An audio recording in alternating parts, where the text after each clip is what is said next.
North Bulldogs suffered a heartbreaking loss to start district play, 35-31 at Wiley East. Mike Fecci is with us now. And Mike, it's obviously early in this district schedule, but that's a game you thought that you had. I thought we had it. We came out and played real well early.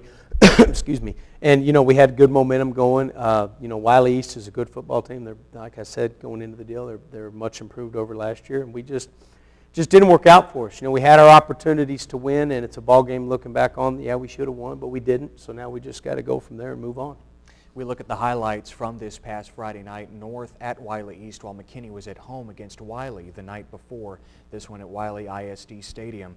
Mike, last year you were able to beat Wiley East with a charge late. You start this one as Randy Monsier, one of your up-backs, takes that short kick, a good return to set things up at midfield. Yeah, it was a good start early on for us to take the ball past the 50, and then we were able to move the football on the ground. Trey Smith had a great game for us. He makes a great cut and a touchdown run right here. And, we had a lot of momentum early, that's for sure. Smith just keeps on trucking. His second straight 100-yard game, 138 on only 14 carries, and he was really a force in the first half with 3 touchdown runs. Yeah, he did a great job for us, and he did a great job up front on the offensive line of causing some disruption in what they were doing defensively. And, he makes another great run right here, and he kind of gets to show off. He's got great vision and great feet. And, boy, I was really, really glad to see how he played. It's like he's growing by leaps and bounds at this point. And what play on special teams again here. Trayvon Bailey diving to block that. Yeah, it's the second, it's 2 in a row, 2 weeks in a row we've gotten to do that. And, boy, that's nice when you get the ball to 15 because we end up getting points out of it right here.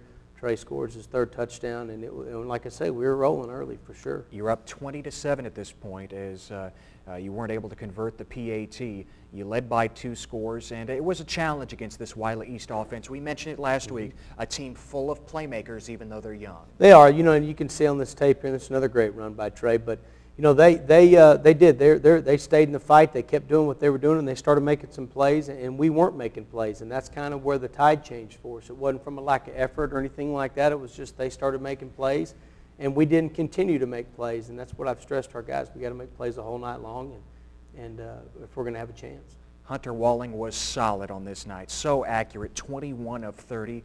Here handing off to Trey, actually keeping on the zone read, able to fake out that Wiley East defense. Again, Walling on the keeper, but how about his night in the passing game? Yeah, he did a great job. I mean, I'm telling you, Hunter is really each week getting better and better and better. He's operating the offense the way he needs to. More importantly, what Hunter's doing for us is Hunter's just being a great leader. He's the first guy greeting our defense after we gave up a score the other night. And he's the first one meeting them on the sideline, telling them, hey, it's going to be okay, we're going to be all right. And he's doing the kind of things that we need a quarterback to do, and we're real pleased with that. Randy Monsier is doing some great things for you in the slot. He had 8 grabs. He's your leading receiver through 4 weeks. Yeah, Randy's doing a good job. We mentioned that last week. He's really catching the football well in the position he plays. As quick as he is, people have a hard time covering him in open space. And again, I attribute a lot of that to the fact that our outside guys are able to get behind some people and make plays like this, like Lucania does in traffic. And we got a good thing going on with Randy, and we just hope we can keep rolling. This really was a shootout in the first half. You went up 20-7, also 28-14. It was 28-21 at the half. What changed in the second half for your team? I think in the second half they made some adjustments to what we were doing offensively. And then, truth be known, we didn't make plays in the second half that we made in the first half, and on both sides of the ball. And that's in this district that we're in, if you don't make plays, you're going to have a tough time winning. And to give Wiley's credit, they kept playing and they kept doing what they were doing, and we just didn't work out for us. Daniel DeJoseph makes a great catch here. DeJoseph, your leading receiver in terms of yards on this night, 50 yards on 7 grabs. Yeah, that was actually Mark Bresnahan right there that we had put in the game. Mike. But he made a great catch, and you're right, DJ played really well. Hadn't got very many balls early in the year, but he plays that same position Randy does just on the other side, and he was able to get in open space and make some plays for us, and we were glad about that. Mike, there were a lot of things to like in this one. No turnovers. You punted only once. Like you said, it's just like Wiley East kept coming back, and they were able to hold your offense to 3 points after intermission. Yeah, it was a situation where we were able to move the ball. We just didn't finish drives. We got inside down the red zone, and we've always prided ourselves on finishing off drives in the red zone, and we've been able to do that up to this point. Well, the other night, that didn't happen.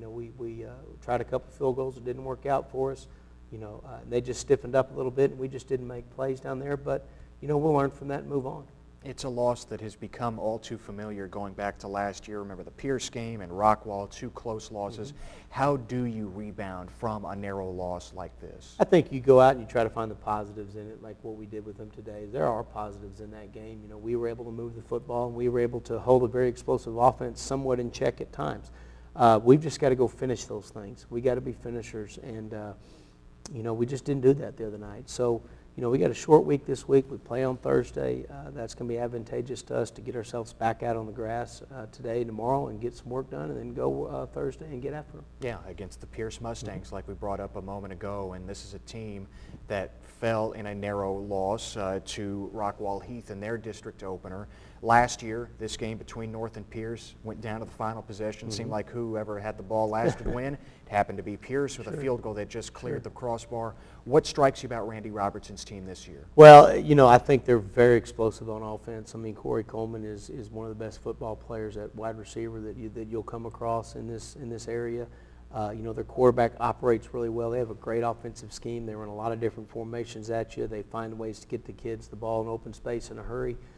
Very, very explosive. They're defensively, they're very solid. They run a 3-3 stack, which we don't see a whole lot anymore. You know, I think I mentioned this last year when you play. I mean, that 7, 8, 10 years ago, everybody ran the stack or had it in their package, and now they're one of the only ones that still do it, but they do a good job with it. They play very hard. They're big kids on defense. They tackle well, and they're really good on special teams. They have a great kicker that can kick the ball out of the end zone, you know, and because of that, you know, they kind of neutralize your return game from time to time, but you know, we feel good about where we are. We feel good about the plan that we came up with this weekend to go after them, and we'll just now have to go out there and execute that. You bring up Coleman, the Baylor commit, so dangerous as a receiver, but he also takes handoffs. He's completed the only pass he's attempted this year.